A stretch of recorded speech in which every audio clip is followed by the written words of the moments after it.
Thank you for the kind introduction and good afternoon everyone. Am I audible? Yes.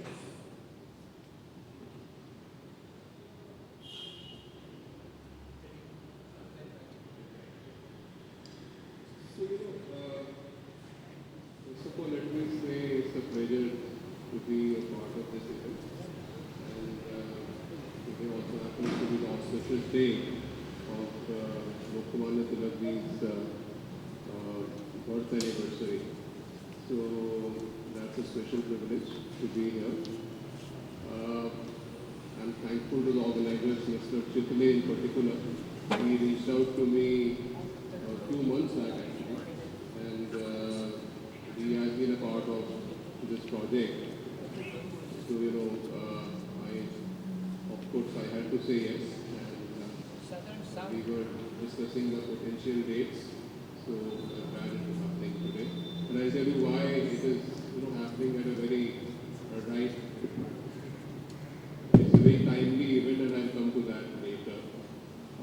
So I'm not really fond of PowerPoints. I don't prefer PowerPoint, but today I thought since it's a new subject, and so some slides can really help in explaining what exactly it is and how it will work. I have some slides. What I'll do is I'll take you through that, and then maybe if you have any questions, I'm happy to take some questions. So let's start. So what I'd like to cover.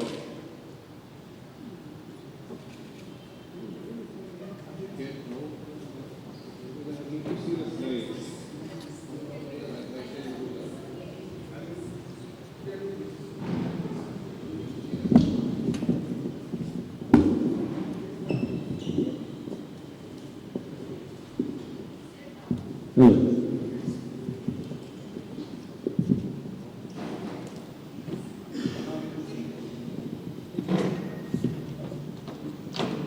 Is it visible, or you think we can switch off some lights?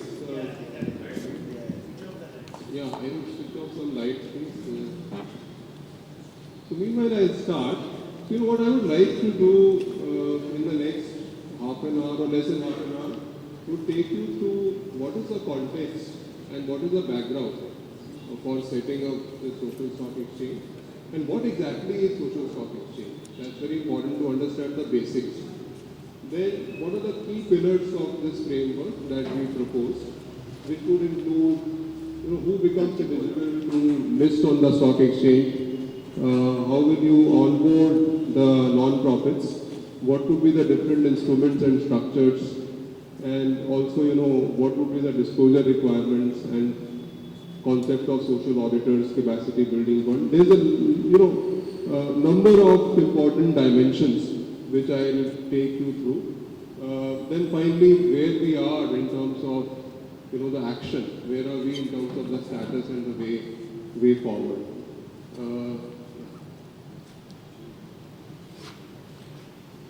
So first, let me give you the context. See, SEBI or the capital markets, generally we understand people go there for making profits, right? You invest in stocks or you trade in stocks with a view to make profits. And SEBI has also been set up to regulate the stock market. So what are our strengths as a regulator, or what are the key features of our securities market today? So first we need to understand that. Then we'll come to the social side. So today, our market cap as percentage of GDP is close to 100%. Markets have done very well in the last few years. Our markets rank among the top 10 markets of the world. And we offer world-class institutional infrastructure, products, practices. Quality of regulation is comparable with the best in the world again. And we are rated high by various external agencies like IMF, World Bank, ISO, etc. So, in short, we have tremendous capabilities as far as regulating the regular stock market is concerned. Now, let's change the track a little bit.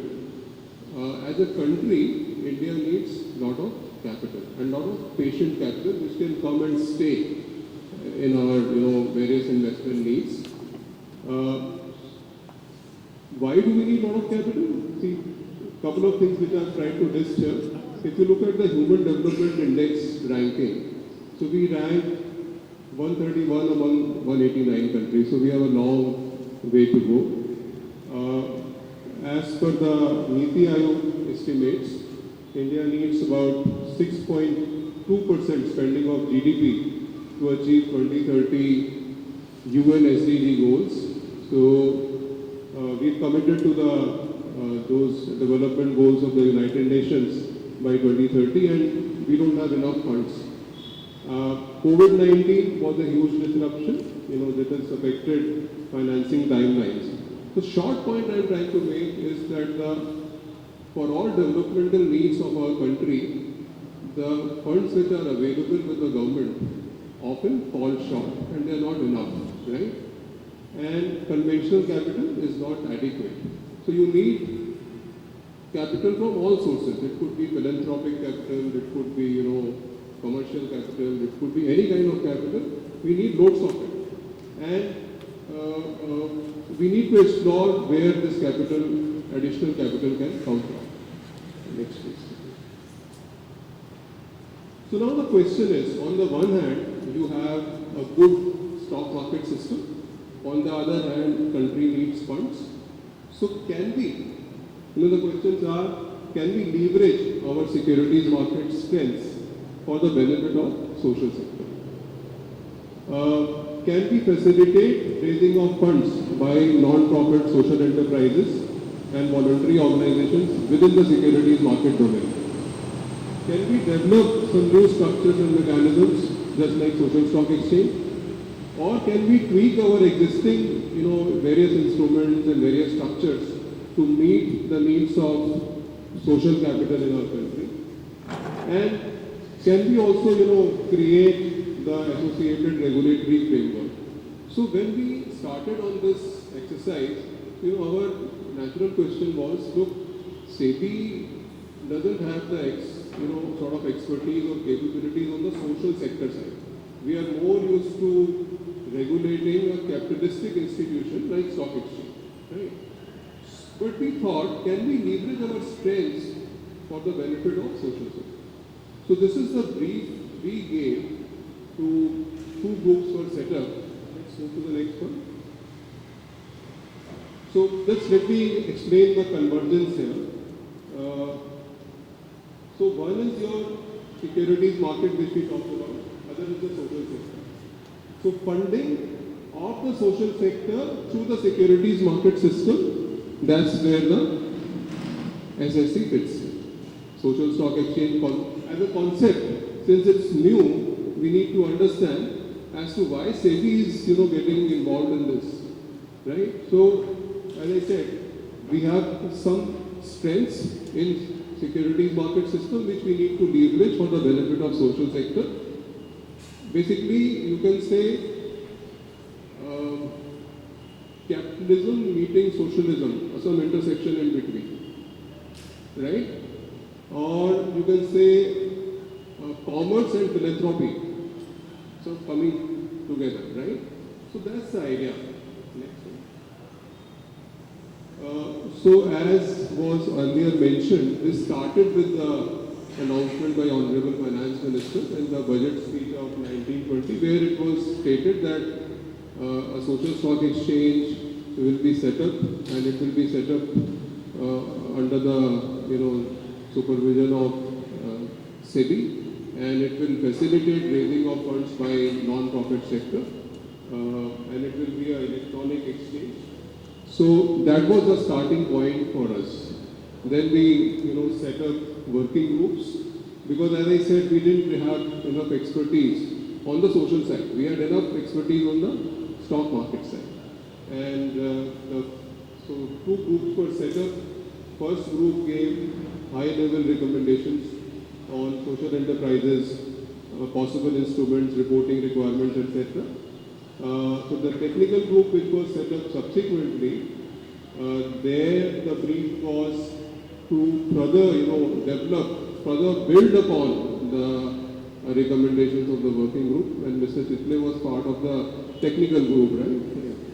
So there, the group worked on developing the concept of social audit and also defining what could be a social, what kind of social enterprise can raise money from social stock exchange and so on.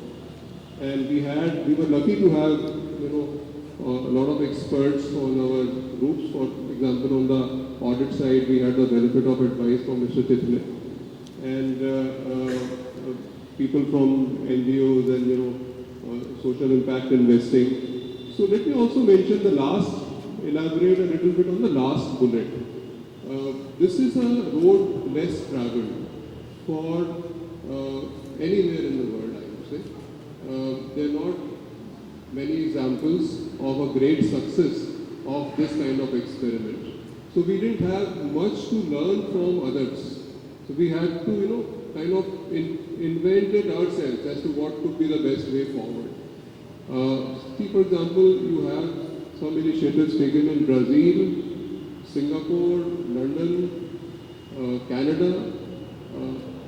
All these countries, whatever we have studied, we found that they have introduced the concept, but it has not really delivered in terms of, ability of the non-profits to raise money through these sources. Some are matching platforms, some are, information platforms and so on. So what is a stock exchange? You would have heard the story of a blind man, defining an elephant. Five blind men, defining an elephant. So different people will have different ideas of what could be a social stock exchange. So let's move on. This is just for fun. So what we need to understand is, idea is not to set up a separate exchange as such. So social stock exchange will be set up as a separate platform on the existing stock exchanges. And it would enable non-profits to list or register on this segment and raise money. And also, in fact, from the point of view of impact investing, we are also covering for-profit social enterprises under social stock exchange. So, but I will not focus more on FPEs because there it is more or less similar to an existing commercial entity which is listed on the exchange. We need to take a little, so it's not like a conventional company listing on the exchange. It's slightly different. So when we say that social stock exchange, it will cover various structures, mechanisms and instruments under that, and we will see some of those details later on. So in that sense, it transcends conventional understanding, and it is our understanding is it is a broader holistic concept which will cover various structures, mechanisms and instruments. It's an evolving concept world over, but I personally feel it has tremendous potential, and especially in a country like India, it's also a need of the hour.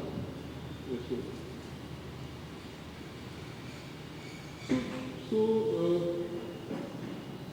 let me just try and explain the framework. So on the one hand, you have social enterprises, which are your non-profits. They will list on the social stock exchange, and you will have investors who will be investing in the securities issued by social enterprises. Then there would be the beneficiaries. How the beneficiaries are getting benefited, all the social enterprises will be required to disclose. And not only disclose, but also get it audited. So social auditors will be, doing a social audit of the disclosures made. And it will, and in case one completes this loop well, it will help in scaling up. If you are an NGO which gets listed, delivers on the promised impact, gets its audit done, it will, they can leverage that to raise more funds from the social stock exchange. Next. So now we'll get into some details. So obviously the first question on anybody's mind would be who will be eligible for listing on the social stock exchange. So there are three parts. First of all, they have to demonstrate that social intent and impact. These two are the keywords. Any social enterprise will have to demonstrate that the social intent and impact are its primary goals. Then we have further defined the entity which will be listed will be engaged in 15 broad activities. We've given a list in our report, what are the activities which will be eligible. And those activities we've drawn from Schedule 6 of the Companies Act and the SDGs of UF and the priority areas which are identified by NITI Aayog. So it all kind of idea is that we should not be away from the national objectives. So we try to national and as well as international guidance. So if one is engaged in those activities, that is the first prerequisite for listing on the social stock exchange. Second would be the target. You may be carrying on these activities, but your target should be underserved or less privileged population. There again, we have, there are certain parameters which can indicate this. So you should be working in those target areas or the target segments of the population. And thirdly, at least 67% of your activities in terms of expenditure, revenue or customer base, that should be spent on these activities because there is a possibility that, you could have an organization which is engaged in both for-profit and non-profit. If you are one of those organizations, then your non-profit component has to be as high as 67% for the purpose of listing. And corporate foundations, political or religious organizations, professional associations, infrastructure housing companies, all these we have kept them out. I think we give an exemption to affordable housing. Other than that, they will not be eligible to. At this stage, we feel they will not be eligible for raising money on the social stock exchange. So the non-profits, as a first step, they can register on the social stock exchange. You may, NPO may or may not raise money. It's your choice. Even the fact of listing will give you more transparency, more visibility in terms of your ability to attract funds from the donors. So registration criteria, we kept certain thresholds. So you should have a valid registration certificate. Your ownership and control details should be disclosed. And you should have a valid registration under income tax. And minimum Indian rupees 50 lakhs annual spending in the past financial year and 10 lakhs funds raised in the past financial year. These limits were deliberated a great deal. In stock market ecosystem, we are used to very high value numbers. So we had some difficulty in adjusting to these lower thresholds, but idea is to make it help even the smaller organizations, not that only big organizations can come on this. So after a lot of debate, we zeroed down on these numbers. Next please. Next please. So now let me talk about the fundraising instruments and the structures. So first so let me give you a little bit of background. So when you talk about social stock exchange and ability of the entity or the company to raise money, obviously you need an instrument. You list on the exchange. When a company is listed on the exchange, it means company's fundraising instrument is listed on the exchange. And that instrument has a certain price and there is a trading also of that instrument in the conventional sense. So now how do you enable listing of the exchange? So this was an innovative thought which the working group came up with. So we said that let's experiment with something called zero coupon, zero principal instrument. So what is zero coupon, zero principal? If you are investing in that instrument, you will get no interest, no redemption of the principal. However, very important to understand, and which we could not capture in the headline, is that you will get the social return. So today, the concept is not just that of financial return, also of the social return. So there would be a promise of a social return in this instrument. So it's as good as a donation. I'm just giving it a new name, right? So I'm donating, however, I'm having an expectation of a social return, but no financial return, right? So that is basically the sum and substance of this instrument. Now, it becomes a little difficult to explain this instrument, especially to a financial person. Those who are used to, return on investment and net present value and payback periods and so on, so it's not so easy to digest. But I think this was a good innovative thought which the committee gave. So this has to be issued for a specific social developmental project by the non-profit. As I said, zero coupon, no principal. It carries a promise to deliver social impact. So minimum issue size again here, with lot of discussion and debate, we've kept it at 1 crore. Minimum application size, no, this is wrong actually, I'm sorry for this typo. Minimum application size is 2 lakhs, so this is not 1 crore. Minimum subscription will be 75%. We are very, very conscious that this would have a very limited trading potential. Basically the idea is, why do you want to list? Idea is to inculcate more transparency, because once you list, once you register, you are agreeing to make certain disclosures. See, this is if you ask me to sum up this concept in 1 or 2 words, the first thing I would say, transparency. See, the non-profit sector needs more transparency. Here is a mechanism. So it's very defined transparency. What you will disclose, how will the audit be done, what will be the frequency of disclosure, and accountability. Once you've taken money, you will definitely show where you spent that money, how it has benefited the end population.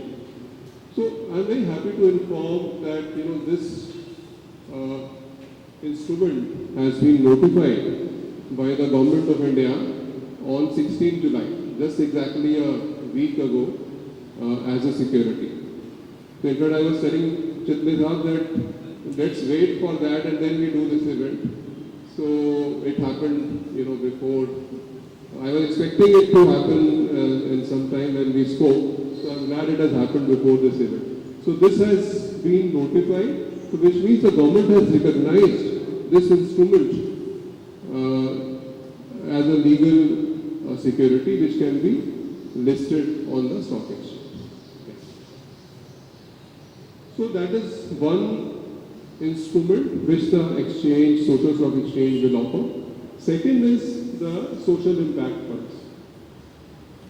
So SEBI already had, so this is the instrument which we already had. We have now tweaked it after our committee deliberations. So we already had the concept of social venture fund, where a fund could invest in the social activities without expecting any financial returns or expecting no muted returns. But there were certain areas which were not very clear around that structure. We brought more clarity and greater focus. So we've rechristened these social venture funds as social impact funds. It has not yet happened. It will happen very soon because we are waiting for the government's notification. Now we will notify our regulations. So this will enable social impact funds can raise money and invest 100% in the social enterprises. So it's a model like 100% grant in, 100% grant out. I am donating to a fund will invest 100% in as a donation. But again, social returns will be. And the minimum corpus is again 5 crores. Minimum subscription amount here is 2 lakhs. No typo here. Sorry for the previous typo. and reference to muted returns would be removed, and there would be disclosures at the initial placement document and also later on at the periodic level when the fund is raising money from various investors. So this is another very powerful concept which we will try to bring under the umbrella of social stock exchange. So this is called development impact bonds, and there are some good international examples where these bonds have been used for the purpose of raising money. So here, what is the first principle of these bonds? First principle is that a grant is made to a non-profit only after it delivers on a pre-agreed social metrics at a pre-agreed cost and rates. So basically, maybe I'll explain that in a minute further. So there are four major participants. One is the non-profit, which will undertake the activities. Second is a risk funder, who will actually fund the NPO, and then there will be an independent social audit, and then there will be an outcome funder, a donor who will make the grant when the social metrics are achieved. So let me just go to the next slide, please. Let me explain it in some. I think you get all the dimensions here. Yeah. Just put all the buttons.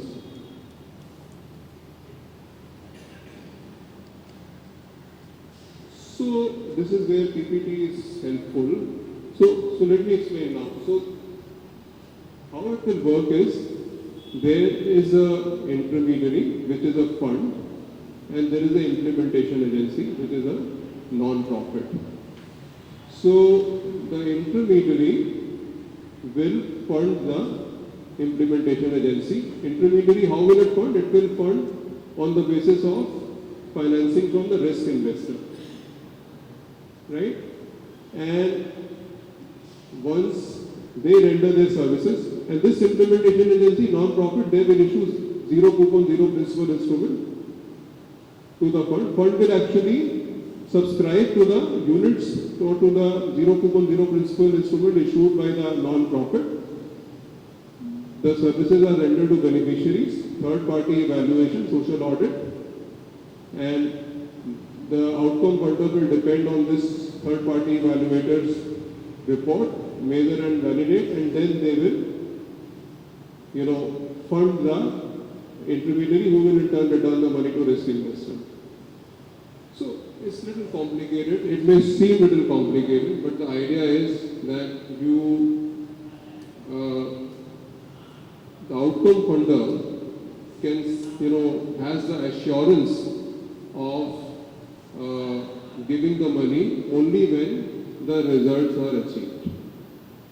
Let me show you, just go to the next one, just to show you a practical example.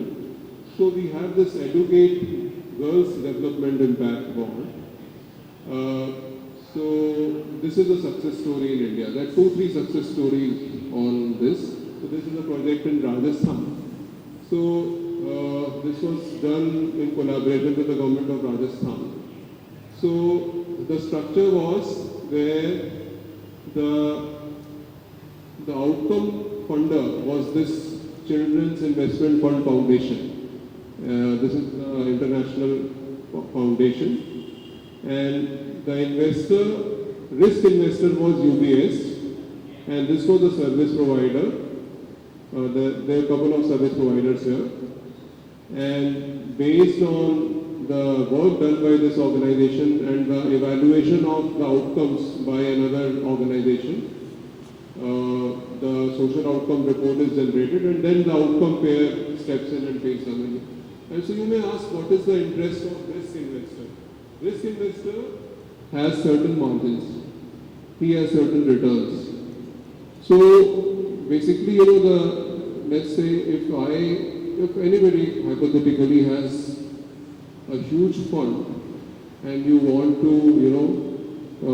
put that money to good use, so you can become an outcome funder, but you are saying that I will release the funds only when I see the results on the ground.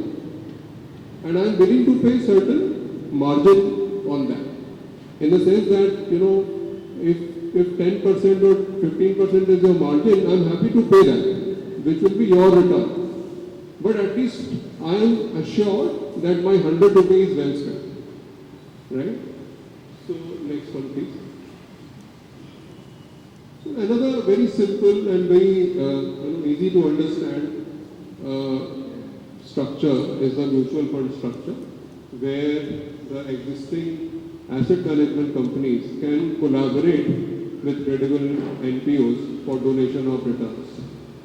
So you might have heard there was a fund run by, I think it is still there, where HDFC Cancer Fund, where you have the option of choosing to forego certain returns, and those returns will be donated to the Cancer Society.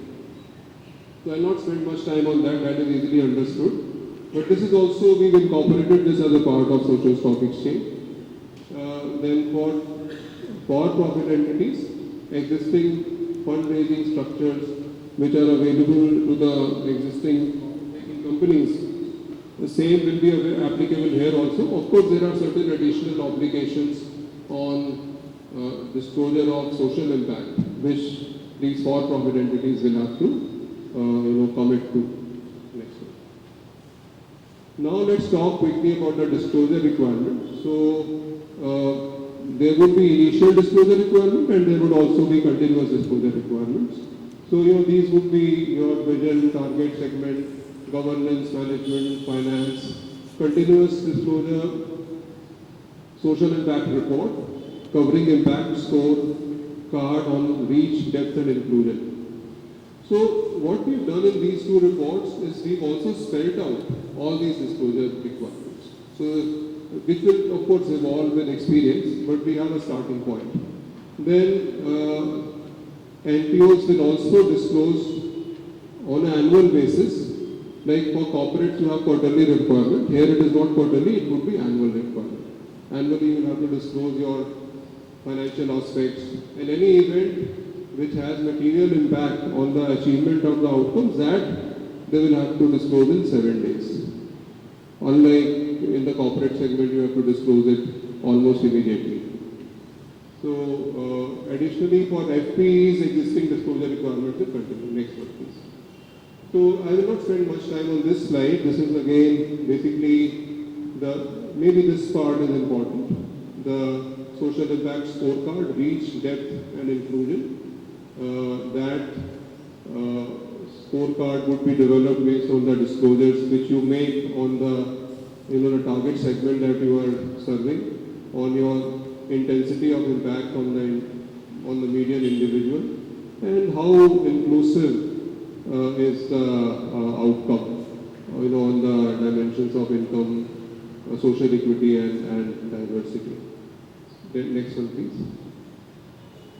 Now, again, an area which is still evolving, I believe, all over the world is the area of social audit. We are very familiar with financial audit. You have an Institute of Chartered Accountants, which is given accounting standards, auditing standards. But this area is relatively less developed and still evolving. So here, the idea is that whatever disclosures are made, they should be auditable and they should be subject to audit by a impaneled social auditor. So we are developing in NISM, we are developing a certification module. NISM is our National Institute of Securities Market. So we are developing a module for certification of social auditors. To begin with, social audits will be performed by reputed firms and institutions. And we also plan to have a SRO, self-regulatory organization. I mean, you may have a social auditor, but who will take action against the social auditor if there is any conduct issue, that the certificates are not given properly and so on. So there will be a separate sustainability directorate under ICAI or any other agency. In fact, let me mention, ICAI has been engaged with us, apart from Mr. Chitle, we had also from the ICI, one nominee on the committee. And idea is that you need some, to begin with, some self-regulatory body which will be housed within ICAI as of now, that's the thinking. Then, they will have empanelment, registration, standards of professional conduct, how will they deal with the membership, and prescribing a code of conduct, etc. Then the social audit standards covering aspects of engagement, acceptance, basic principles, audit procedures, assurance report, all those things will be developed by IC. And I am happy to inform you, this work is also underway. Considerable work has already been done. Let's move on. So this is the last piece. So point is, it all sounds good, it all sounds fancy, but you may say, that many of our non-profits are not equipped. They are not so sophisticated to deal with all of these requirements. Unlike the commercial sector, unlike the for-profit entities. So we thought of a capacity building fund which will actually do the function of hand-holding of the NPOs in terms of, if they need any assistance in developing, let's say, preparing their application for listing on the stock exchange, in meeting with the disclosure requirements, in understanding the audit issues. So, capacity building fund, we are little ambitious here. Our intended corpus is 100 crores, and we are already talking to NABARD. NABARD has agreed to, play an active role in setting up this fund. And we are also talking to SEBI, who were also expected to contribute. And we will have a sort of a governance structure around how this fund will be administered. We will also see that there is the fee structure for registration is affordable, and this fund will step in there as well to help the entities. So this is my last slide. Hope I overshot. So anyway, this is the last one. So the framework was actually approved by SEBI board last year. After that, we worked on the regulations, and regulations were approved by our board in February this year. This instrument has been notified on July 16. Now the next step is our regulations which are ready, they will be notified soon. So this should happen very quickly. NISM, as I said, is working on finalization of curriculum for certification courses for social auditors. And ICAI is working on developing social audit standards, and discussions are going on with NABARD, SEBI for creation of capacity building fund. So this is what I wanted to share with you. I don't think I have anything else. Can you just go to the... Yeah, thank you for your patience and your time.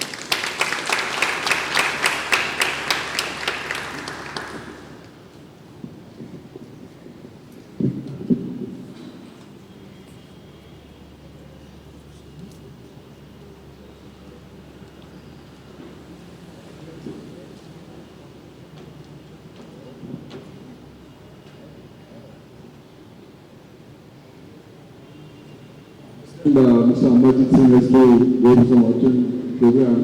So, any questions? We can take a couple of questions from the audience. From corporate side, as a small corporate, we struggle on CSR spending, and we spend on getting the CSR right. Will these instruments also be qualified as CSR spend for corporate? Is there any thought on it? Because that's also social impact spending can do as corporate. And do I see those instruments to be qualified as CSR? That's a very, very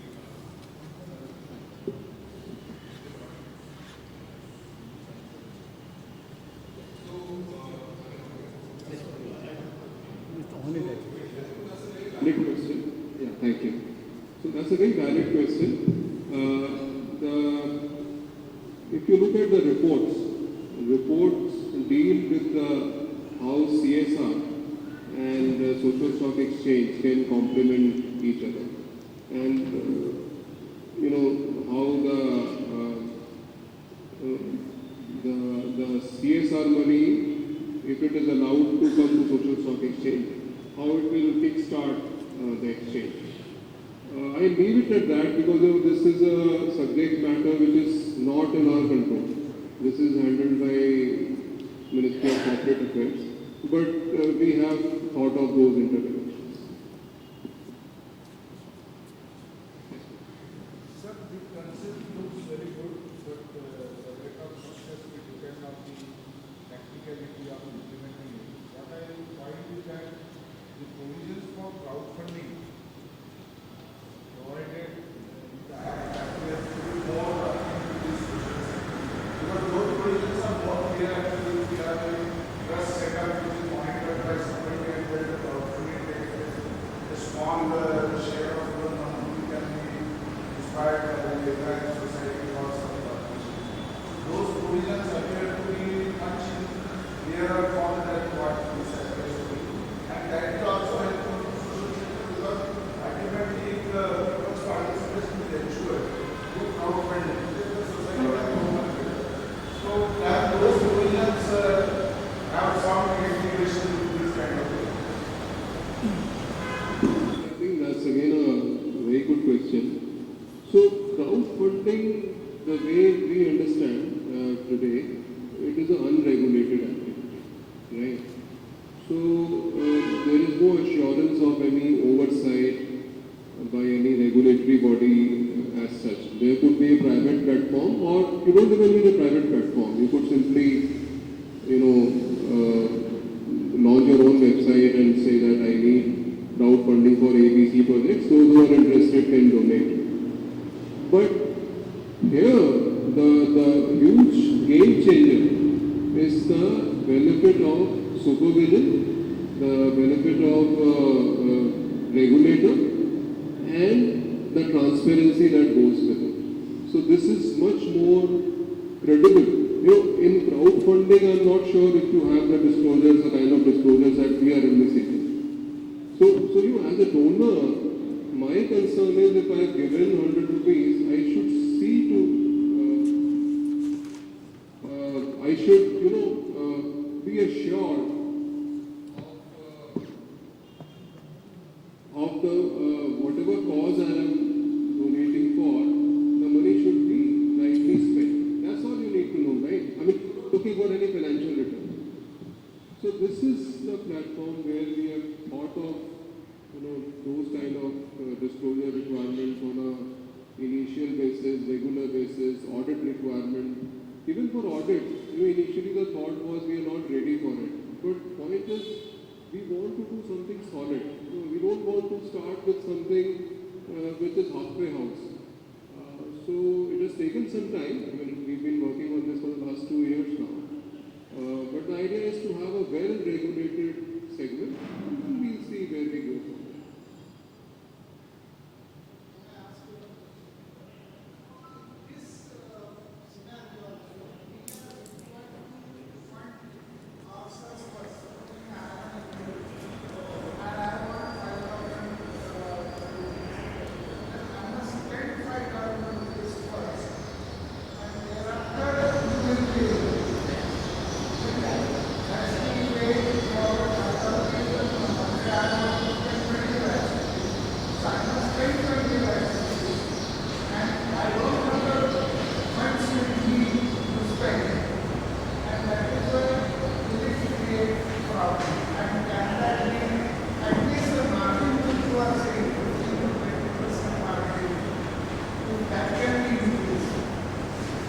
So if I understand your question rightly, what you are referring to is that if you are an NGO without any track record, how will you benefit from this? I think that's what you're asking, right? I mean, you need to have certain some money you must have spent, there's some track record requirement and so on. I think that also is important because you should have certain track record before you come to a platform like this. Otherwise, otherwise it may be too risky. See, even when you come to even the companies when they are raising money from exchange, there are certain eligibility norms. So there's certain track record which is required. If you don't have track record, then you must have funding by qualified institutional buyers and so on. So,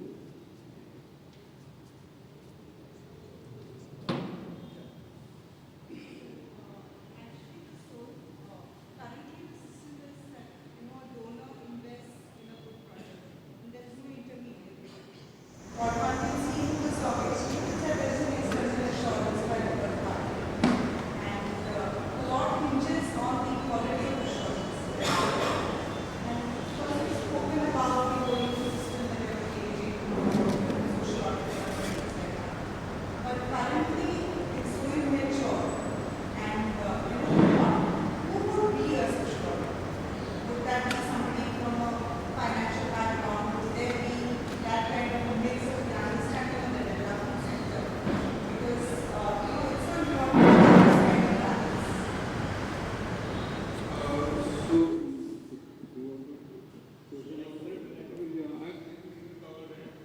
We discussed this again in great detail.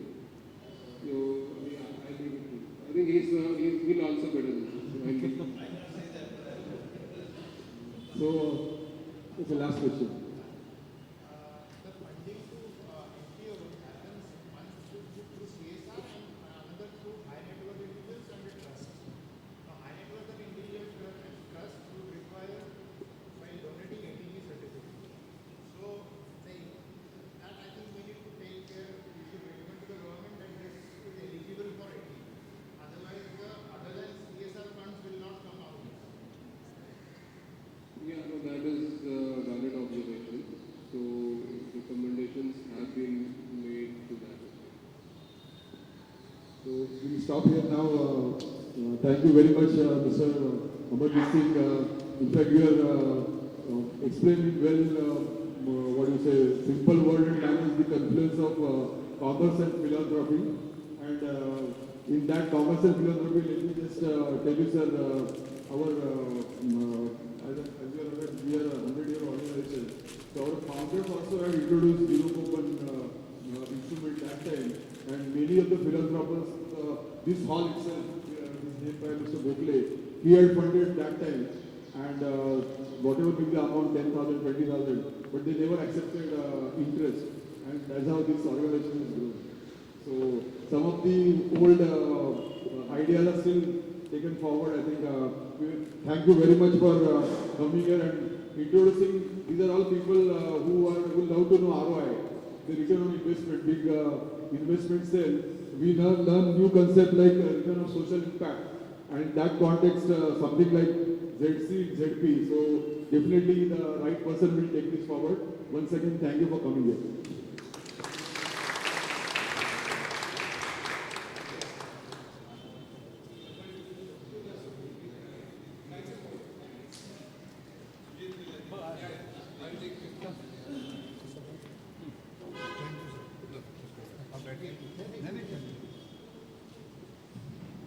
Before we begin the next session, I request our secretary, Mr. Mahesh Kale, to felicitate Ms. Mabel Abraham, who has come here. She's from L&T, and let me tell you, L&T funded one of our projects in Lokmanya Sevanga last year. So we just want to recognize the service of L&T. Thank you very much, madam.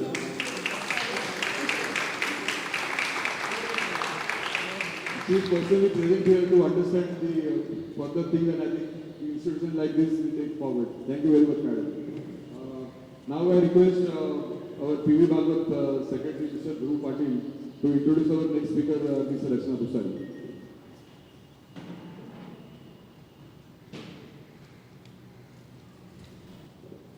Good evening, everybody.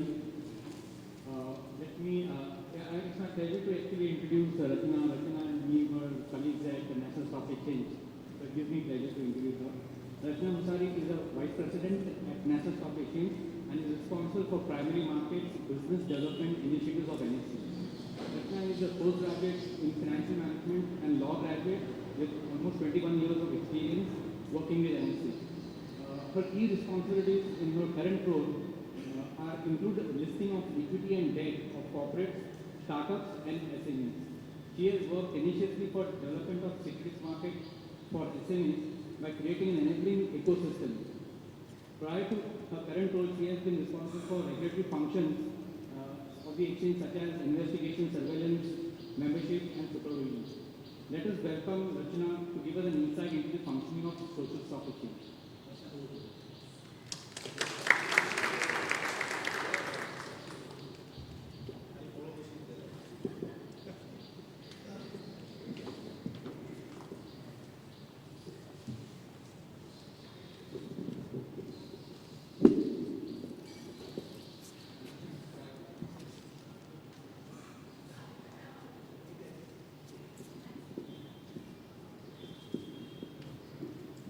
So good evening to all of you, and I must first of all applaud the initiative that has been taken today to talk about the forthcoming social stock exchange. And I think we are more or less done on a lot of activities with social stock exchange. It's a matter of time when we launch it and we have the NPOs and the FPs looking at social stock exchange.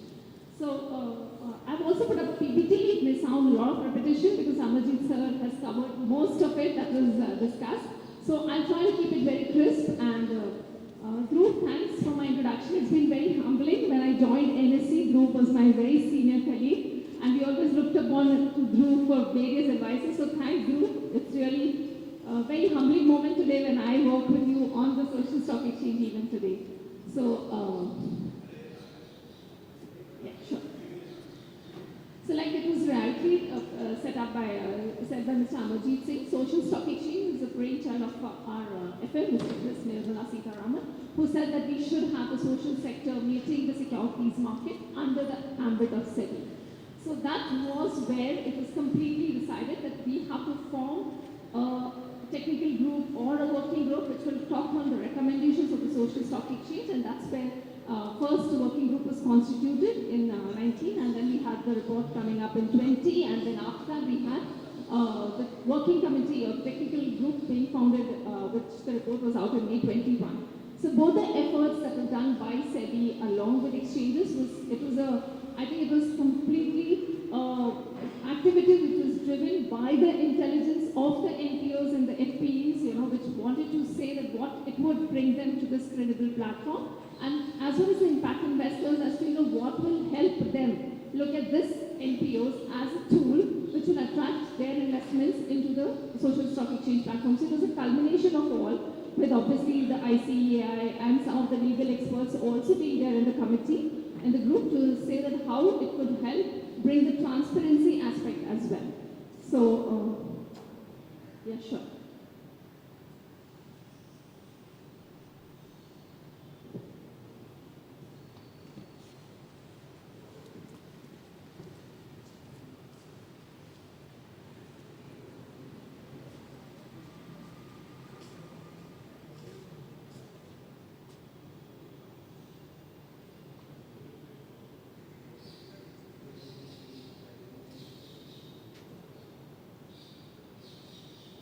Basically, the idea of social stock exchange was that it is to be a regulated platform that brings together social enterprises and donors. That was the first idea of forming a social stock exchange. The second is facilitating funding and growth of social enterprises. And the third being enabling mechanisms to ensure robust standards of social impact and financial reporting. So this was the three pillars on which the concept of social stock exchange was formalized. And I have a slide which will talk about the global scenario. So I think one of you referred very aptly about crowdfunding in the social sector. And I think one of my slides will cover that, how globally the social stock exchange have been perceived at, and how India has adopted a model which is separate from the global stock exchanges. And like rightly said by Mr. Amarjit Singh, we don't have a successful social stock exchange model across the globe that we could look at and drive some of the facilities or the framework that is available. So,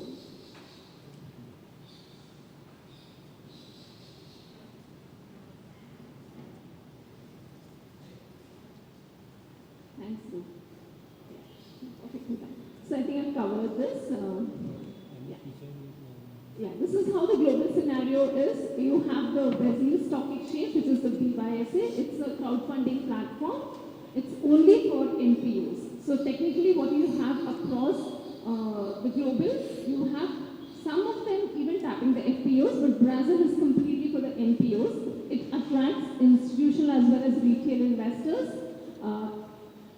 It's closed 2018, so because we can see a very successful model of emerging of the Brazilian Stock Exchange. And it allowed instruments like equity and debt to get or to be used for crowdfunding, I can say that. And what happened was expected return was obviously social and financial, then it was development investment bonds. The next one is South African Stock Exchange, which is again a very currently crowdfunding platform. Currently also it's being it's closed again with this one as well. And again, we had only institutional and retail guys participating in this segment. This had various instruments. So you had equity, preference, bonds for NPOs. So this was something which we saw that across the globe also we had company or we had NPOs and FPs using bonds as a mechanism of fundraising. Similarly, we have the Canada Stock Exchange, which is really doing very well. We've seen it being active till today, and it allows NPOs and FPs to do again through the crowdfunding source itself, and they also have private placement. So that is where the difference in Canadian Stock Exchange has been. They allow private placement of funding to the NPOs. We have, and what also Canadian Stock Exchange does through the companies which are listed through the private mechanism, there is a facility where they can actually migrate to the junior platforms of the Canadian Stock Exchange. So that's again a very important feature that is being provided at the Canada Social Stock Exchange. Again, the investors are institutional and retail. You have expected returns like any other stock exchange. It's on the social and the financial aspect as well.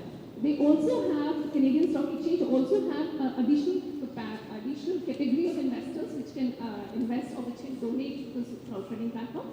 They call it accredited investors. So people who are non-institutional investors but have high net worth, the ones that we have high net worth individuals, but under the regulatory ambit.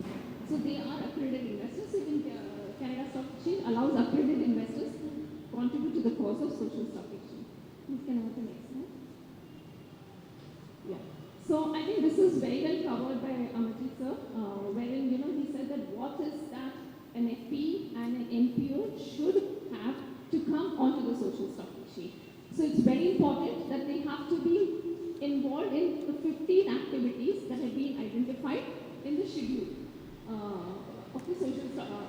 As for the NCA, the 15 schedules that have been set, so we said that 15 activities have been identified for demonstrating the social intent of the NPO or the FP. Primacy of the intent, it has to be, like he said, 67% of either your revenue or your expenditure has to be towards the social sector. So that's the, when any one of the following, that's the third part of my list. Target segment, it has to be in any of these areas where you're able to demonstrate that you are making a difference in any of these target segments. Eligible activities we've already discussed, so I will not repeat. The next, I put it down in a very process flow, ease of understanding. You have two kind of entities which can come onto the social stock exchange. You have a for-profit, which is called as FPE, for-profit enterprise. You have the NPO, that's the non-profit organization. Now what is the first requirement of an NPO and an FPE to come on social stock exchange? It's establishing primacy of social intent. How do you establish the primacy of social intent? It's by demonstrating that you are involved in one of those 15 activities and 67% of your income or expenditure is to the target audience. So once you establish your primacy of social intent, either you are an NPO or an FPO, what is the next process? For an FPO, there is a facility of only registering on the social stock exchange. So now this is something which is different because currently in the equity markets and the capital markets, you have nothing called as registration. You list onto the stock exchanges. Here there is a facility of registering onto the stock exchange. What do you do to register on the stock exchange is just give a list of documents which I'll be covering in my next slide. So what happens with registration is your visibility increases. Your ability to demonstrate that I I am ready for scrutiny. And I will be giving some disclosures which will be public domain, which I could be questioned about. Okay? Is something that there is registration. So it just gives you a lot of visibility and it gives you a lot of credibility by saying that yes, I stick my neck out, I am an NPO which is registered on the social stock exchange, and I'm ready for some disclosures. Now, because of this, what happens is it attracts donors who are interested in contributing to a cause which is in a way being regulated or being monitored or by being visible in public domain. Because that's, I think, one of the factors as a donor. Even today, if I were asked to donate to an, I donate, but back of the mind, the thought is, whether they do justice to the donation that I have done. So what makes the difference here by registration is that at a point of time, you draw comfort from the fact that they are onto a platform which is under the regulatory body. So I think that is going to work very beautiful for the NPOs. That's going to be something which is going to be attracting the NPOs who are already doing much more due diligence into their activities and who are ready for a scrutiny. And after that, once they're registered onto the platform, if they feel that yes, I need to go to the step of fundraising, which is through the stock exchange mechanism, they can themselves get listed onto the stock exchange. The instruments that will be available for an NPO would be equity, zero coupon, zero principal bond, social impact funds, mutual funds, and development impact funds. So these are the options that will be available for an NPO. Now what happens in case you're a for-profit enterprise? Again, establishing your primacy of social intent, first thing. And if you're a for-profit enterprise, you have the choice to list yourself directly onto the stock exchange using any of the platforms that's available. So if you're a large enterprise which is in the social sector, you qualify for main board. So you can list yourself on the main board, raise funds through the main board. So in that case, what happens is you have to give all the disclosures that is required for a main board company, but you also have to demonstrate your social intent and how you are creating an app using this mechanism. So that's for FTs. You don't have to register. You have to directly do a security listing. What are the instruments? What is available today for any corporate? Equity, debt, social impact funds, and development impact funds. So you can list using any of these instruments. The difference, I hope I've got it clear, you can list on any of the segments of the exchange. You can, if you're a large corporate, you can choose to list on the main board. If you're a mid-sized corporate, you can choose the SME platform. So you can even list yourself on the SME platform if you don't have the high criteria that have been prescribed for main board. And you also have an innovators growth platform, which we've not seen any company get listed on the innovators growth platform. But it's for companies which are kind of new age economy companies, which are into the technology sector. So you could have a social, I could say an FP, which is very technology driven, which is kind of, but it's creating a social impact. Its reach is across the length and breadth of the country, but it's a small company. So you can think about raising funds using the IGP platform of the stock exchanges. So there are 3 platforms that are available for it. And like I said, FP can directly proceed for listing, provided it's company registered under the Companies Act, and it complies with the regulations of ICTR. Next slide. So what is that for a non-profit organization that is required?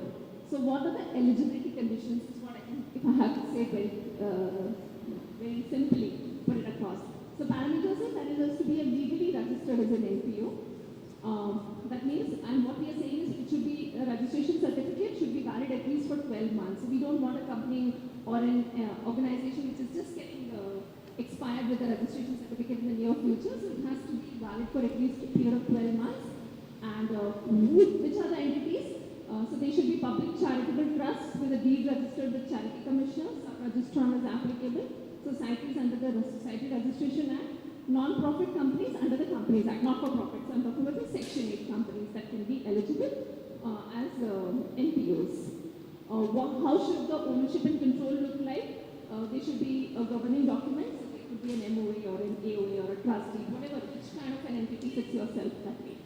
And tax exempt under income tax. So I think one of the questions asked was also this. So what we're saying is that they have to produce registration certificate under 12A, 12A or 12AB of the income tax. Because one of the primary intent of a donor contribution to social causes that he will be incentivized in a manner for income tax as well. So we're looking this feature to continue even if it's an NPO registered onto the social stock exchange. And And registration bill income tax is very important. The age of the NPO, sorry. We're going to look at your registration certificate, and like we said, we need to have a track record. So what we're looking for is at least 3 years of registration certificate should be valid for a company, NPO. And tax reduction as it is valid under ATG. What we're looking at quantitative parameters is that you should have annual spending in the past financial year of at least 50 lakhs. And you should have funding in the past financial year of at least 20 lakhs. So this will demonstrate that you have a track record. So you have had something which was there in the previous years as well, which is around 50 lakhs, and you've been spending around 20 lakhs in the current year. So this is if you establish, you're good to go as an eligible NPO to be registered. Yeah, this is the various I would say the various documents or the document that will demonstrate all these things. We'll have to show about what is going to be the vision of the NPO, what is going to be the target segment, what will be the strategy, how it will be governed, who is the management, what will be the operations, the finance, the compliance, the credibility when it comes to demonstrating that you are a valid NPO, registered NPO. Social impact, so that will show about the impact scorecard as to how you are creating a difference on the target segment and the target population that you've selected. And you will also disclose the risks that you. So this is a list of parameters that the NPOs will have to provide to the stock exchanges when they are desirous to list into the stock exchange. Disclosures and reporting is going to be an annual disclosure reporting mechanism. We need list of top 5 donors or investors, list of top 5 programs, budget-wise, details of governance aspects, program-wise fund utilization for the year. I know this is all going to sound extremely demanding for an NPO, but I think when you talk about tapping the public markets or looking at a larger audience coming and donating towards a cause, then I think it's also the responsibility to demonstrate in return that yes, we are doing justice to this, and this is what the transparency is about, this is what we're going to be showing it. Reporting on social impact, there will be an annual impact report, and it will demonstrate and the claims also, and what is the beneficiary validation is also one more thing that will be added to the whole process. So the ecosystem that has been recommended by the social stock exchanges, there will be social auditor, there will be capacity building fund, there will be a social impact fund for which the definition has been revised, and there will also be an information repository as this social stock exchange picks up speed and volume. Then you need to have a repository as well to see where the projects are, what the spending has been, so that will also be done. Now this is from the framework perspective. What is the role of stock exchange? I think that's the important thing. The framework is there, but stock exchanges by the nature have the expertise of providing a platform. So I think that will be the first takeaway that in stock exchange will give us provide a platform. The second thing is the moment you think about coming onto the stock exchange, whether it's by a listing mechanism or it's by a registration mechanism, is build a credible platform. So that you have transparency, you have fair and equitable treatment is what the next expectation is. So I think what stock exchanges will do is, and what I've been doing in the SME segment, and I think we have to replicate that in the social stock exchanges, create more and more awareness about this. And reach out to as many as NPOs possible, explain to them, I think burst the myths that surround being a listed exchange, being listed on stock exchange or using the platform as registration, because we learned through our SME experiences that a lot of promoters are very, very closed in their approach towards disclosing information, towards using ownership, towards saying that if I disclose information, the chances of me eaten up by the competitor is much higher.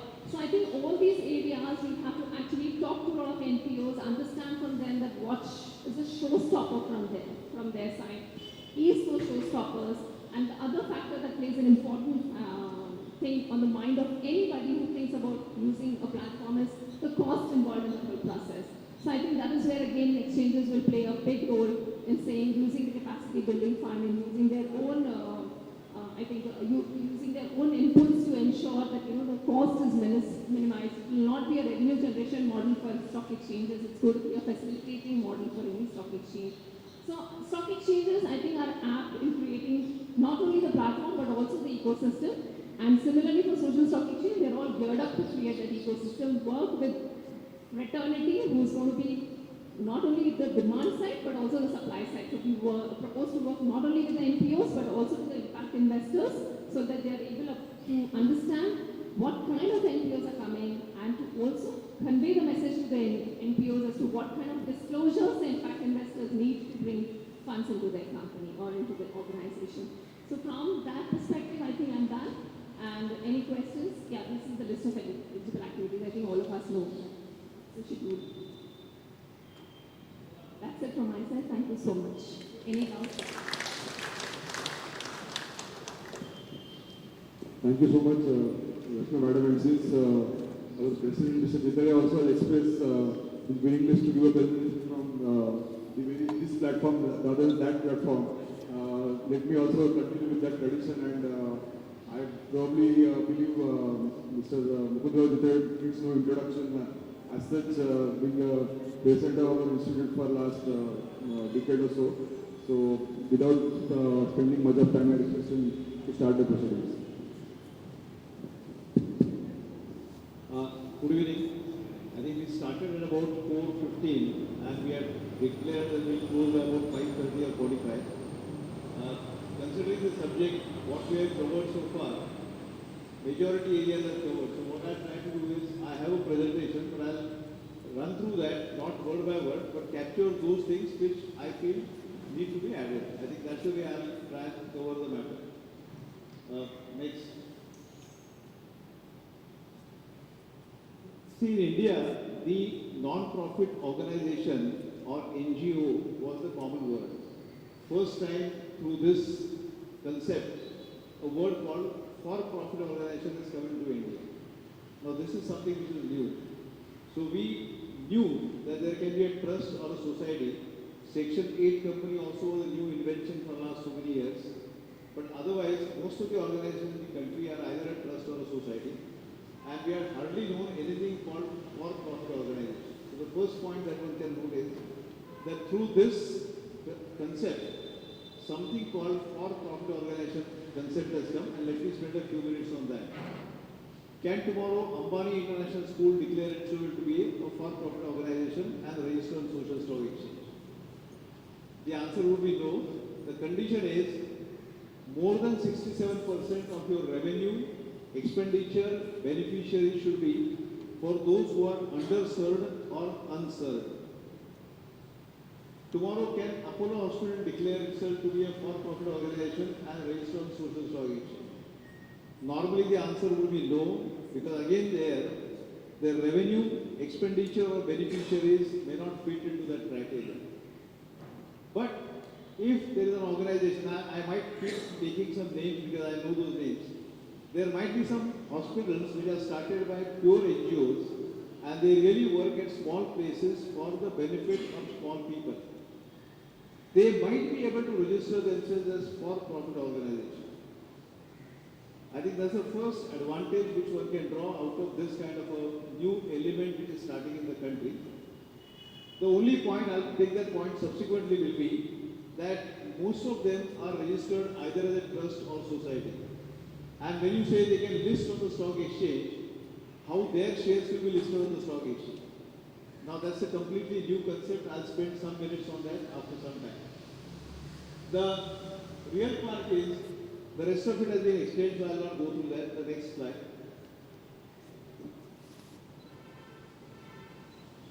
These are various things which have been covered by the earlier speakers, so I will not say what it is, but broadly, for-profit organizations will go through the route of listing. That means they will have their, you can say, shares listed, documents listed. Now it may not be shares, they might have their zero coupon, zero principal bond. Now it's always very nice to find some new names. You call it simple donation, we understand that. But zero coupon, zero principal is a donation. But when the name comes brand new, I think we can discuss it better. So zero principal, zero coupon, term it the way you like, is basically a donation, but it has got one caveat. The person who is investing it is investing in a zero coupon, zero principal bond, but the NPO, not profit organization which is receiving it, is a promise of social returns. And I think that's what our earlier speaker explained, that there is a promise of social returns, and that promise will have to come in a very open manner. I think many of us sitting here work in social organizations, we work on social fronts.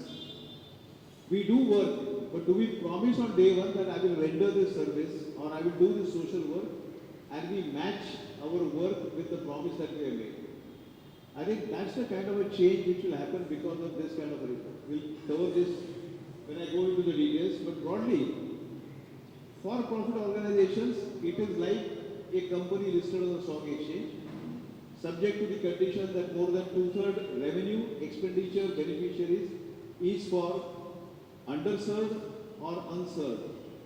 That means tomorrow if there is something which is starting in Tripura, Meghalaya, Nagaland, which is an underserved area, then maybe even a good hospital there might be able to go into the category of calling it to be for-profit organization, show the shares or instrument as listed.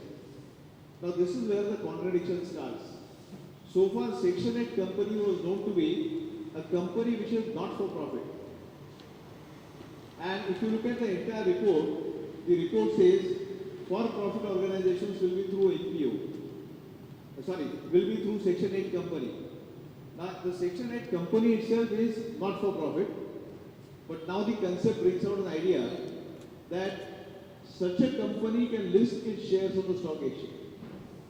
Now this is where some amendments to the law will be required, and I think those of you who can spend time, this report is available on the website of the SEBI, and it very clearly shows what are the amendments which should be made to various sections of the Companies Act, FEMA, FCRA, income tax have been specified there.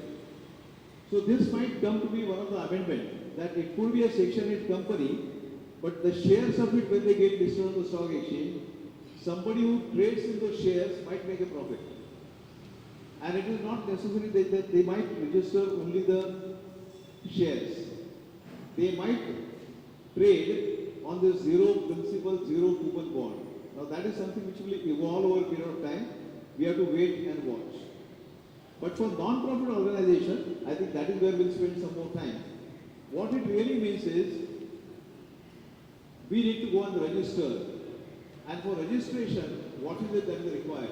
It can be a trust, it can be a society, it can be a Section 8 company, no problem. But we must have vision, we must have mission. Now many of these words are very unique to our mind. All of us working in Lokmanya Seva Sangha for so many years, at the back of their mind they might be having their vision. But is the vision documented?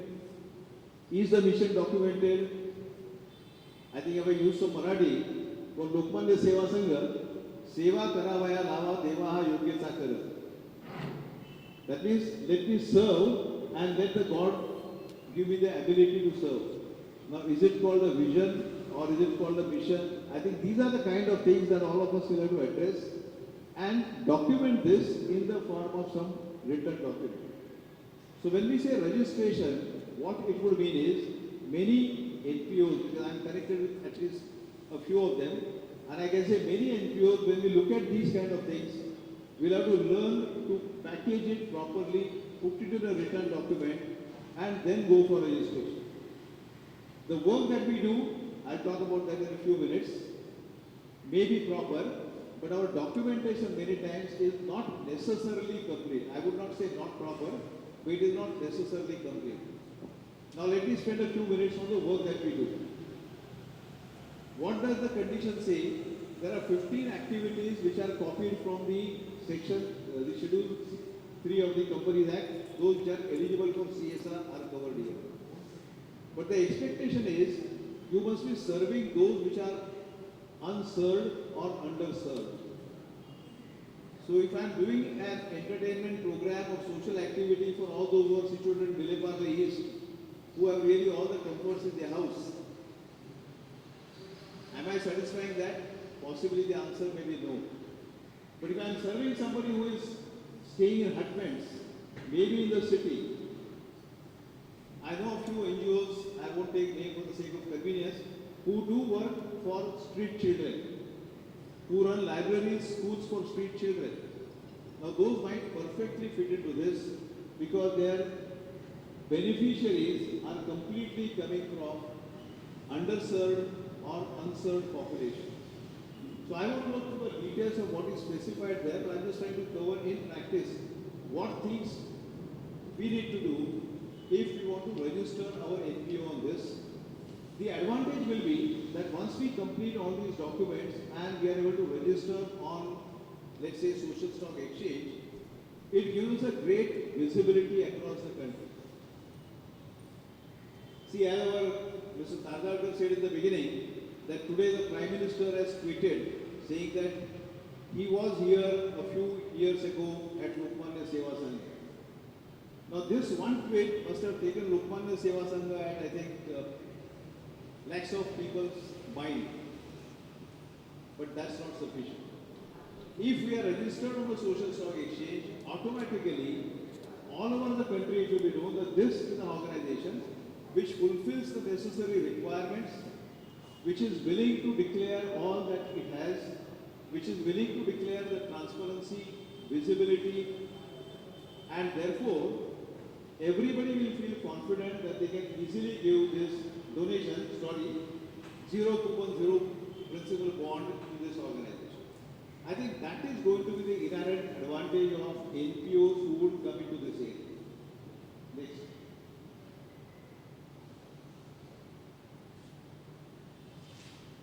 Yeah, these are now annual disclosures. Now most of the social organizations, what is their annual report? Typically about 10 pages to 25 pages annual accounts. Somewhere the director's report or committee report, and that's the end of it. But if we are an NPO which want to register on the social stock exchange, what is it that is expected? I think all that is given here. Broadly what it says is, what was the promise made? How far you have fulfilled the promise during the year?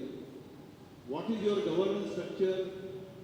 Are you people drawing any remuneration from any of this? Now many of us who are connected to the social organizations will laugh at the concept of drawing remuneration. In fact, we spend time and we give money. But in the country, there are good number of NGOs which are formed by individuals or groups. They are led by those groups or individuals and they draw reasonable amount of remuneration from those NGOs. It is for those NGOs that this kind of disclosure requirements have come, and practically all the disclosure requirements are like what they are for corporates. Related party transactions. Right? Most of our NGOs, there is no related party transaction because there is no money paid. But typically in the NGOs that I mentioned, there are related party transactions because many times the trustees draw remuneration. Now that will be a related party transaction. So there are a good number of disclosures which will have to be made, and the item on which I spent some time is social impact analysis. Can we go to the next? Yeah, I think before I come to that, the annual report will have to cover the social impact analysis. Now, many NGOs work in the society, they do work for various type of people, activities, etc. But do we go and measure what is the impact of those activities on those for whom we are saying we are working? Now that is something which I think new for many of the non-profit organizations. Suppose there is an NPO which is working for street children and which is running a library or a school only for street children.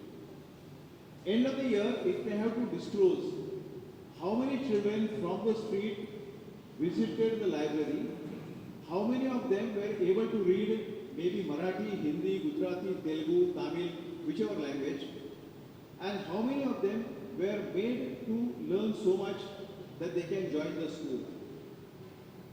I think this is a social impact. At how many places, because of the children learning, the parents stop drinking. The real issues are the family issues, not what is visible, but the real issues are behind the what is visible. So the social impact will be on such activities where because of the activity that we are doing, what is the way in which the direct beneficiaries, the indirect beneficiaries were benefited, the families got the benefit of it, the society got the benefit of it, and these are the areas in which we have done the improvement. I think I'm just taking a few very easy illustrations.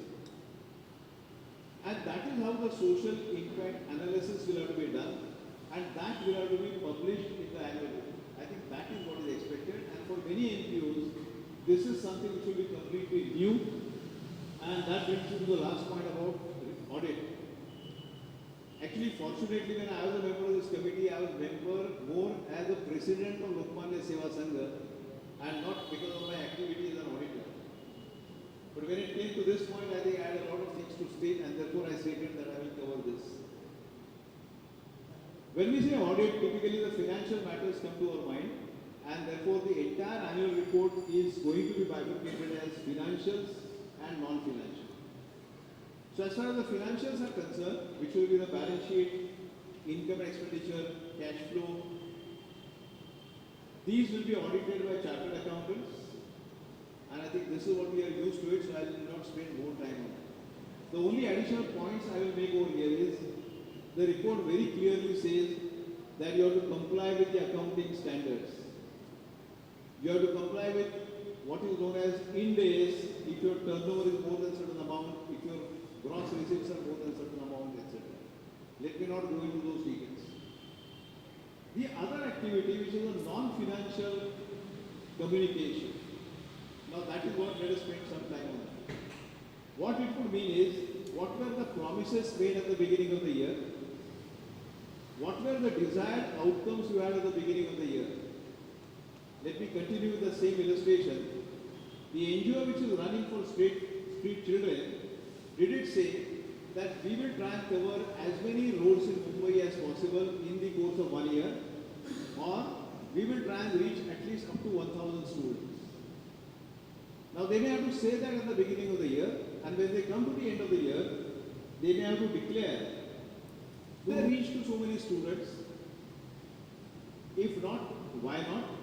If they could exceed it, what enabled them to exceed the budget? So it is frankly, the discipline on financial matters on budgeting and actual is brought into this report through these means. And I think that is what we need to understand. So first is the promised deliveries, the desired outcomes. Suppose there is some activity which is run for girl students staying in hutments. Now girl students, girl child remaining in hutments even within Mumbai, forget about outside Mumbai, smaller villages, because many times when we start talking about NPO, we enjoy talking about small cities, villages, etc. But I think those of us who move within Mumbai also will know there are umpteen number of hutments within the city. So suppose there is an NPO which says that we will work for the girl child in the hutments. Would it say in the beginning that these are the areas in which we will reach? What is it that we will do? And what is our desired outcome? Now that is a promise, that is a commitment at the beginning of the year. When we come to the end of the year, the NGO will have to say that we did this, and because of our work, this is our social impact. The girl child which was sitting at home started attending the school, started going to the next level of education, and so on and so forth. What is the social impact on the target audience? Directly and indirectly will have to come out from this. And then comes the social audit. Now it is very clearly understood that every chartered accountant will not be necessarily do the audit of the social impact analysis. And therefore, NISM, National Institute of Securities Market, is going to run a course for people who want to register themselves as social auditors. There will be an examination for this, and those who pass out that examination will be able to do the social audit. And I would say, in fact, many of us who are connected with social organizations should go for registration of this course. Because if we feel that I'm doing a social work, let us go and test ourselves. Let us see, can I know what is being taught in that course? Can I pass that examination? And if yes, thereafter whether I will work as a social auditor or not is my choice. But at least if I go through the training mechanism, if I go through the examination pattern, I will understand what is it that the regulators are expecting from us, what is it that I need to look at. And therefore I think the point will be on social auditors. As of today, a firm of chartered accountants will have to identify the persons who they feel are willing to undertake social audit. Such persons will have to go and attend this course. Such person will have to pass the examination, and thereafter that person or that organization will get the, you can say, enabling or ability to do social audit. There can be many other organizations or even individuals who are not CA can attend such course, pass the examination when it starts, and do the social audit. So there might be an annual report in which financial audit is done by a CA and social audit is maybe done by somebody else. Anything else? No, I think broadly that's all. Only one or two points additionally. What is not covered so far is information repositories. I think it was mentioned in the earlier laws. If you go to the site of Niti Aayog does contain a list of social organizations, NPOs, which are doing some social work, and you have a choice of registering yourself. Similarly, there are at least, I think, 4 or 5 other repositories where they collect the data of NPOs which are working in the social field and make it available to the public at large. I think that is one area which is quite open and something which gets data collection of various NPOs at one place. I think since we had a program on social stock exchange, we thought we might be able to finish in about 90 minutes. I think we have taken slightly longer time. I tried to cover the gaps between what was covered earlier. So in case there are any questions, I think Usari Madam and we will try and answer those. Thank you very much.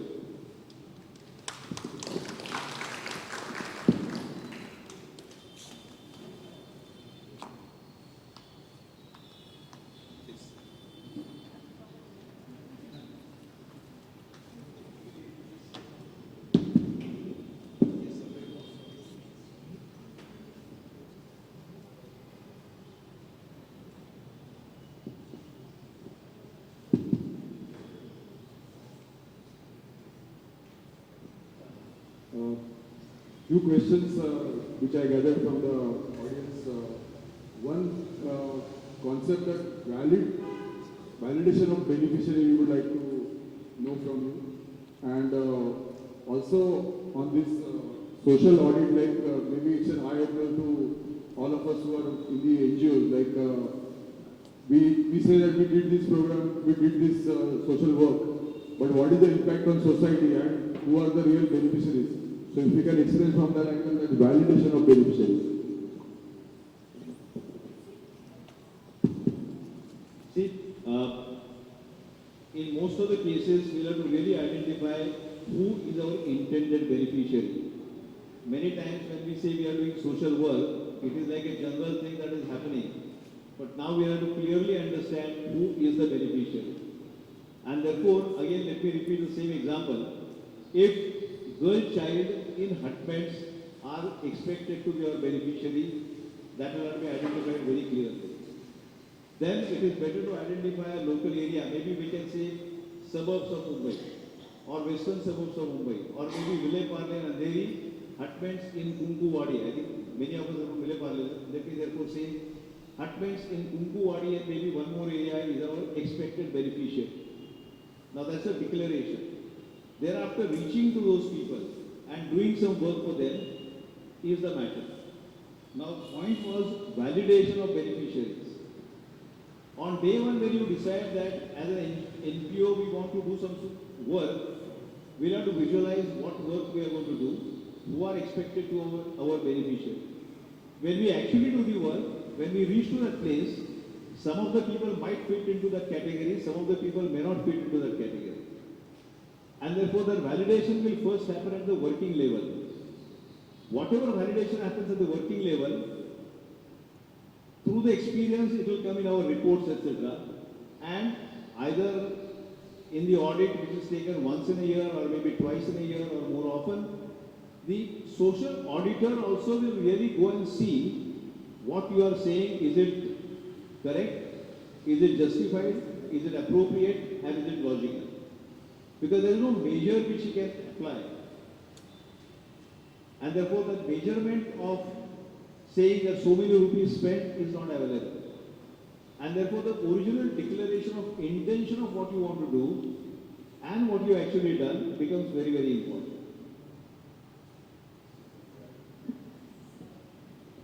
When we talk about social organizations, we are sort of under coldness, you can say. We are not bound by RTI Act. And in an organization, you do some work, there are critics, they would come in the AGM, put questions, and so on. In that context, exactly in what way we are going to open up?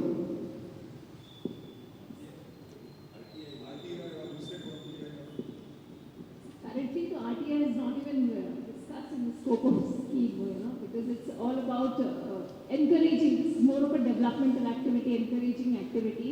Once we have things getting on the platform, once we see the momentum happening on this, I'm sure other things will fall in place. But at the start, we have, I think the entire group was of the thought process that let's have confidential, I would say, reporting that helps develop the confidence rather than say that yes, this reporting are going to hamper the spirit of getting people on board.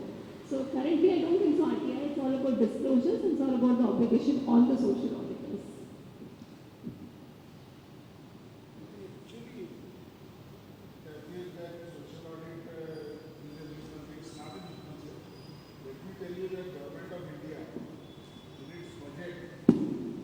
All its welfare schemes.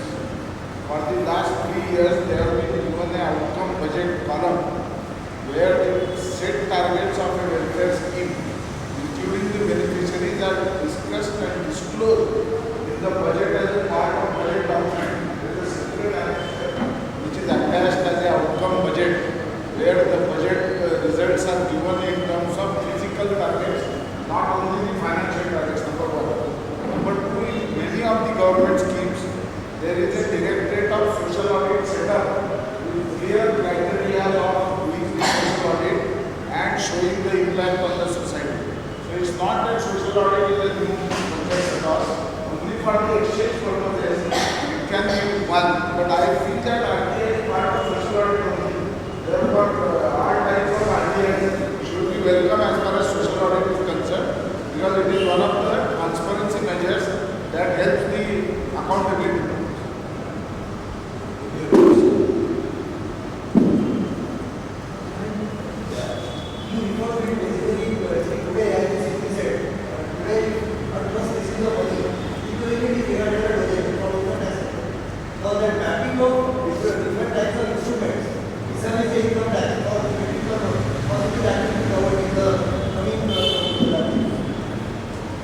Yeah, today the amount received gets the conversion into donation immediately. After the 2.0 principal bonds are in vogue, it is already considered as a security.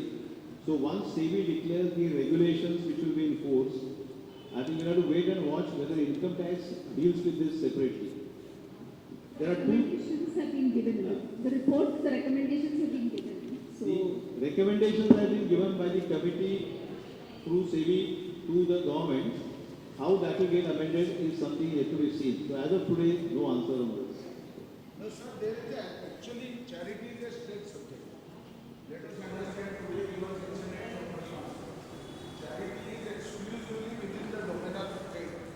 Therefore, certification that activity is a charity exclusively falls under the state domain and charity commissioner of the respective states.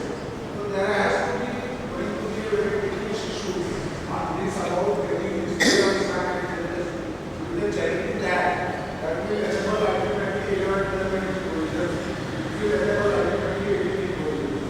So there this technical issue should be sorted out. What would happen is the 2.0 principal bond, there are two probabilities. There is a promise of social returns in which case there might be a scheme that only when you fulfill the promise it will become debenture. So let's wait and watch as to how this will happen.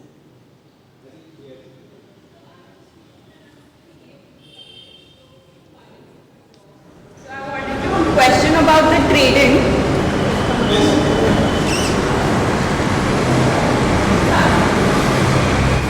I wanted to ask about the trading of these securities, because when you say an exchange, you basically mean that the instrument is going to be traded, right? So that's what I think Amarjeet sir had put in his slide also, limited secondary market trading. So what we expect is basically primary issuances that will happen.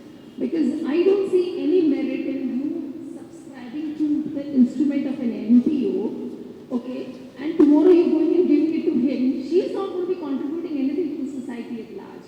So the secondary aspect is not at all in the picture unless we see something of a SVF kind of a contribution or a development impact. Okay. But other instruments, we don't see a secondary market trading at all. There's no purpose there. Okay, so it's only about the primary issues. Primary issuances, because Okay. it's about social returns to you who contributed to the cause. Okay. And what about the taxation reforms? Like, how would we know about There it? are recommendations that have been given in the report as to how the entire thing has to be handled. I think once we have the social stock exchange framework in place, and then we can talk about, because this was discussed in length and detail, that please don't use a carrot and a stick treatment all the time. Don't say कि tax मिलेगा तो ये होगा वो होगा. It's a social cause. Let people contribute to it, and then down the line, it has to sustain as well. You just can't give immediately tax benefit and after a year withdraw it and then it just falls down. So it has to pick up the momentum and then let people see how it has to be. Thank you.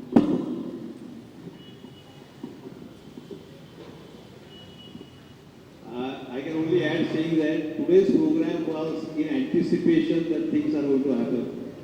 I am sure the Lokmanya Seva Sangha, once the draft, not the draft, the rules are notified and appropriate income tax and other amendments are made, we'll hold one more program so that we can talk exactly that this is the implication and this is what will happen. So today's is to make awareness amongst the people about what is coming. It's just round the corner, and requesting NPOs to get ready for the situation and start working in the direction. So before we conclude, I would like to invite Mr. Sujit Vainekar to give a vote of thanks. Thank you very much, Rachna Madam. Thank you very much, Jitesh sir, for enlightening us. As Jitesh sir said, this is just a start, and I'm sure as in how this subject goes ahead, we'll have a lot many questions, and we'll definitely have one more session. A couple of announcements before we break for tea and snacks. On the 31st, that's next Sunday, we have a lecture by Mr. Swaroop Ratodekar. He's the AVP and cluster head of Franklin Templeton. The new revised Franklin Templeton, they've got a new CEO also now, Mr. Adina Ratodekar. So this will be a session on whether one should time the equity market. You want to speak on that, and you will speak 10 minutes about what they have done and how the new Franklin Templeton is developing. I request all of you to please stand for the national anthem.